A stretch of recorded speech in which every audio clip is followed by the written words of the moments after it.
Vous écoutez Alexandre Dubé. Il analyse l'actualité. Il sépare les faits des rumeurs. Il n'a qu'une seule parole, celle que vous entendez. Alexandre Dubé. Marianne Bessette est journaliste à la recherche ici à Cube Radio. Salut Marianne. Allô Alexandre. Dossier intéressant dans le Devoir aujourd'hui sur la musique que l'on produit, la musique de chez nous, qui laisse plutôt les Québécois indifférents. Puis honnêtement, ça m'attriste de lire ça. Puis je comprends pas pourquoi. Ouais, c'est vraiment très triste. Puis je suis vraiment de ton côté par rapport à ça, Alexandre.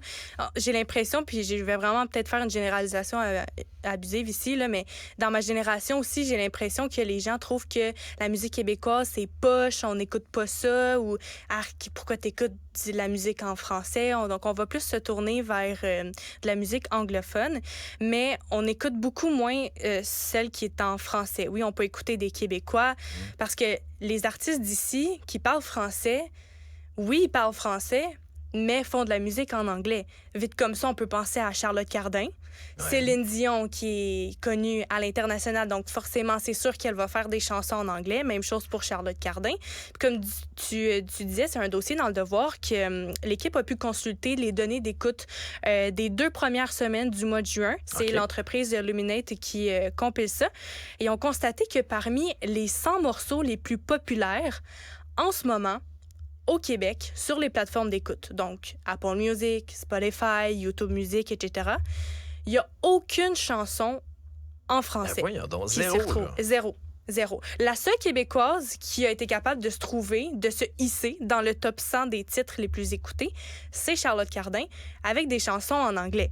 Donc, on a Confetti et 99 Nights, qui sont ces 2 derniers morceaux qu'elle a sortis, qui ont respectivement pu prendre le 9e et le 27e rang. Puis on peut écouter, pour se faire plaisir, un petit extrait de Confetti de Charlotte Cardin. Parfait. I feel like a zombie, I'll die at the party.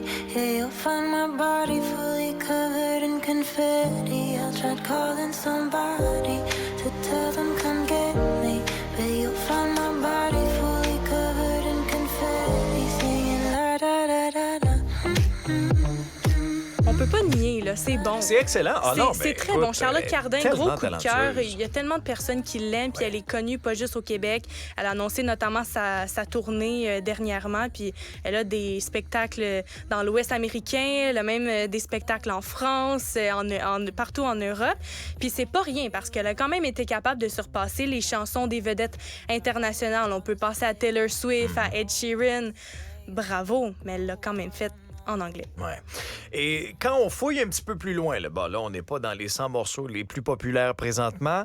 Les chansons francophones, on est où, Marianne? C'est un peu difficile. Malheureusement, ça se retrouve beaucoup plus loin dans le classement. On parle à partir de la 113e position, où se trouve Copilote de Fouki et J. Scott, qui a fait fureur dans les 2 dernières années. L'Amérique pleure des Cowboys fringants, 157e rang. Je te laisserai des mots de Patrick Watson pour sa part en 172e position. Puis après ça, les autres titres francophones, ou du moins québécois, qui se retrouvent, on parle ici d'un top 1000, ils vont se retrouver après le 300e rang et en montant. Donc 300, 400, 500, j'en ai même vu à 900. On a seulement quelques morceaux là, qui sont parmi les 100, on va dire 150 plus populaires. Puis ce qui est particulier avec ça aussi, c'est que les chansons francophones québécoises sont toutes des chansons qui datent. C'est pas des chansons de 2023, là. Il y a des chansons de 2010, 2016, même 2002. Donc, c'est nos bons vieux classiques. Oui, c'est nos classiques. Puis ils sont bons, nos classiques. Ben oui, ils sont bons, nos classiques. Mais moi, honnêtement, j'ai eu plusieurs questionnements en lisant ce dossier-là aujourd'hui. Puis au moment où on se parle, regarde, je vais aller voir là, ma liste de lecture. Si je peux trouver les comptes. À cette heure-là, là, Marianne, mes yeux. Toi, t'es plus Apple Music ou Spotify, Alexandre? Moi, j'achète mes chansons. Ah, OK, ouais. J'achète mes chansons. Bon, alors, si je vais voir, j'en ai des chansons, j'en ai des artistes anglophones. J'en ai, là. Ben, je pense qu'on en a tous, là. C'est ça. Mais bon, tu sais, j'ai acheté, par exemple, Alexandra Strelitzky. Pianiste extraordinaire. J'ai acheté, qu'est-ce que j'ai acheté aussi? J'ai du Céline Dion, j'ai Charlotte Cardin, j'ai Cœur de pirate. Qu'est-ce que j'ai également? J'ai Fred Pellerin, j'ai du Garou, j'ai du Hubert Lenoir, Ingrid Saint-Pierre, les Cowboys fringants, Jean Leloup. Écoute, j'en ai... Une bonne variété là, d'artistes les Sœurs québécois. Boulay, Loud, Louis-Jean Cormier, Ludovic Bourgeois, Marc Dupré, Marie-Mé. Écoute, là, regarde, là, je les défile, là. Mais j'en ai quand même plusieurs. Patrice Michaud, que j'aime tellement. Non, Patrice Michaud, oui, excellent. C'est ça. Puis des plus anciens, des légendes. Richard Desjardins, Richard Séguin, Rock Voisine, Sale Barbe. Alors, tu sais... Oui. Mais je regarde... Puis au moment où je te défile cette liste-là, je te dis... Dans mon téléphone, Vincent Vallière, j'ai 2 frères. J'ai plus de francophones que d'anglophones. Ouais. Oui, mais ça, c'est parce qu'on écoute de la musique. Ouais. En fait, ça dépend. Je te dirais, ça dépend vraiment des personnes qui... Comment tu consommes ta musique, en fait. Ouais, puis est-ce que les gens... Parce que, regarde, moi, j'ai 37 ans, là. Est-ce que dans la jeune vingtaine ou quoi que ce soit... Est-ce qu'il y a une américanisation de notre culture et est-ce que les plus jeunes ont peut-être été influencés par ça plutôt que de prendre la peine de s'intéresser à ce qu'on fait au Québec? Parce qu'au Québec, on en fait de la On en fait de la bonne musique. C'est varié dans des styles très variés. Puis t'as vu, là, c'est assez éclectique, là, moi, dans mon téléphone. Là. C'est pas juste un style. Là. Non. Tu sais, j'ai du hip-hop, j'ai du classique. Tu sais, je vais un peu dans toutes les directions. Oui. En fait, aussi, un aspect qui est important dans ce que tu viens de dire, c'est ça dépend beaucoup des générations. Puis pourquoi on s'en tient vraiment à nos classiques? Parce que peut-être qu'on est beaucoup plus exposé au contenu américain. Sur les plateformes, c'est beaucoup du contenu américain qui nous est proposé. Et puis il y a les algorithmes aussi. Oui, En exactement. fonction, Oui, les algorithmes, ça, c'est la chose qui, si tu consommes du contenu en anglais, c'est sûr qu'on va t'en proposer. Puis je parlais avec Mike Gauthier, qui est observateur de la scène musicale, qui me disait que lui, il a remarqué une dégradation de la musique québécoise dans les dernières années. Puis c'est vraiment pas quelque chose de nouveau, là, selon lui. C'est vraiment depuis l'existence des plateformes d'écoute de musique en ligne que ça semble empirer. Puis il y a de la réglementation, là, des quotas à respecter pour les radios du CRTC, qui est le Conseil de la radiodiffusion et des télécommunications canadiennes. Ouais, éclaire-nous, là. Qu'est-ce qui... Parce que le pourcentage, c'est quoi, là, entre francophones, anglophones comme contenu? Puis on a-tu aussi des heures, des balises, tu sais? Parce que c'est bien beau de dire, t'as tant de pourcentage joué de francophones. Mais les radios peuvent les jouer la nuit. Mais tu le joues quand? Exactement. Mais pour l'instant, là, la réglementation du CRTC, ça oblige les radios à diffuser 65 % de musique francophone en semaine de 6h à 20h et 55 % lors des heures de grande écoute, soit de 6h à 18h en semaine. Donc ça, c'est vraiment les réglementations. Mais 65 %, je trouve que c'est beaucoup, mais c'est pas tant, là, de 65 %. Il y a quand même encore 35 % qui est de la musique anglophone qui est jouée dans nos radios. Ouais, puis qu'est-ce qui est compté aussi comme chanson francophone? Si une chanson anglophone contient, je sais pas, moi, une phrase dans le refrain en français, là, j'en ai parlé tantôt avec nos collègues, là, c'est quand faut que ta chanson soit 50 % un peu plus que 50 % en français. Mais on peut dire 51 % en français versus 49 % en anglais. OK.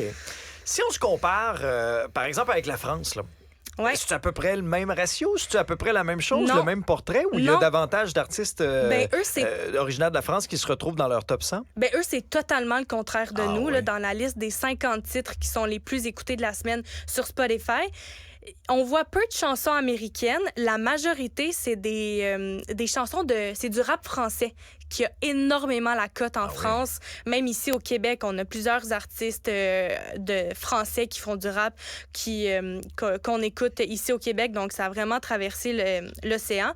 Puis, il y a une explication, entre autres, de Romuald de Jamette, qui est professeur de sociologie à l'Université du Québec à Chicoutimi, qui, lui, a basé ses recherches, qui a porté ses recherches, entre autres, sur la musique et sur le contenu, qui disait que l'Europe a toujours plus résisté aux industries musicales américaines et britanniques, tandis qu'au Québec, il y a plutôt eu un aveuglement. Là, on parle que l'industrie a préféré s'intéresser aux chiffres de vente des albums, aux palmarès des radios, qui sont forcés de passer des quotas de musique francophone et québécoise de toute façon. Ouais. Maintenant, on va se tourner un peu vers l'avenir. En conclusion, si tu veux bien, as-tu des pistes de solutions pour améliorer ce qui se passe? On a parlé du projet de loi C11 qui a été adopté en avril dernier. Là, c'est la loi sur la diffusion continue en ligne qui modifie la politique canadienne de radiodiffusion, qui accorde des nouveaux pouvoirs à l'organisme de réglementation de la radiodiffusion au pays. Donc ça, est-ce que ça va venir changer quelque chose? C'est à venir. Sinon, est-ce qu'on peut instaurer des barrières aux plateformes d'écoute en ligne? Parce qu'on rappelle que c'est là-dessus, la plupart du temps, qu'on écoute notre musique. Je pense qu'on est un peu tous coupables de ça, d'aller en voiture, de plutôt mettre notre playlist que d'ouvrir la radio, puis peut-être avoir la chance de tomber sur un artiste qui va nous intéresser avec une bonne chanson en français. Ou sinon, aller dans des spectacles locaux. Les municipalités sont extrêmement fortes là-dedans. Normalement, dans les municipalités, c'est rare qu'on va avoir le cachet nécessaire, qu'on va avoir l'opportunité d'inviter des gros artistes. Donc, on va plus se tourner vers des artistes locaux qui, eux, ont extrêmement de difficultés en ce moment à se faire connaître, justement à cause des plateformes d'écoute en ligne. Donc, honnêtement, c'est pas mal ce que je vois là, comme solution pour l'instant, mais c'est vraiment à voir. Là, on se projette dans l'avenir. Sais-tu quoi? Je vais en amener une quatrième, moi, une solution. Vas-y. Puis je vais m'adresser davantage aux parents. Intéressez vos enfants. Essayez de piquer leur curiosité. Exposez-les à la culture. La musique dans mon temps. Dans mon temps, mais tu sais, c'est pas normal que des gens, je sais pas moi, de 20 ans aujourd'hui ne connaissent pas Paul Bichet, Michel Rivard, Robert Charlebois, Claude Dubois, et j'en passe, Richard Séguin. C'est des classiques. Alors, de un, on connaît nos classiques. C'est qui, là? Tu sais, c'est qui nos hommes, nos femmes qui sont à l'origine là, de ces grands classiques de la musique québécoise? Et là, tu vas semer une petite graine.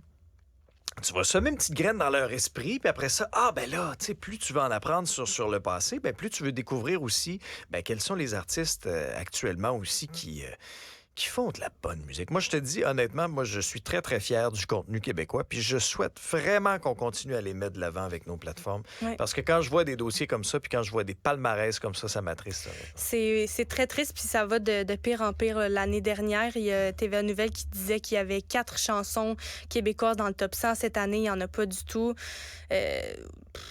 Donc, il y en a 2, là, Charlotte Cardin, mais elles sont en anglais, donc c'est vraiment... C'est ça. Ouais, puis si vous avez... Parce que moi, ça a été le cas. Moi, j'ai eu la chance d'avoir des parents qui m'ont exposé beaucoup à la culture québécoise comme ça. Puis je suis content parce que j'en suis très fier aujourd'hui. Puis j'essaie de le faire aussi avec mes amis, avec mes proches. Je dis, hey, as-tu entendu la nouvelle de Patrice Michaud? As-tu entendu la nouvelle de... Et à la gang, on va réussir à faire quelque chose, mais il faut en prendre conscience. Il faut en prendre conscience et tu viens de nous le faire aujourd'hui. Puis quand vous allez dans les festivals qui ont des grosses têtes d'affiche, je pense au Festival d'été de Québec qui s'en vient, oui, ils ont des gros noms, comme Pitbull, par exemple, mais ils ont aussi des noms locaux, des artistes québécois que vous pouvez aussi aller voir. Clair. Puis je pense que les festivals, c'est un endroit aussi où on peut se permettre de se promener entre les scènes, d'aller voir, hey, quel artiste m'offre quelle chanson, quel style de musique. Oui, soyons curieux. Intéressons-nous à tout, surtout à ce qui se fait ici au Québec. On peut pas, on est né ici, donc on peut pas nier le fait qu'on produit quand même du contenu qui est bon. Là. Puis si ça joue à la radio, c'est pas pour rien. T'as le mot de la fin, Marianne. Très bien, merci beaucoup. Merci à toi. On se reparle demain. Merci à vous d'avoir été à l'écoute. Passez une très belle journée. On refait ça demain. Faites attention à vous autres.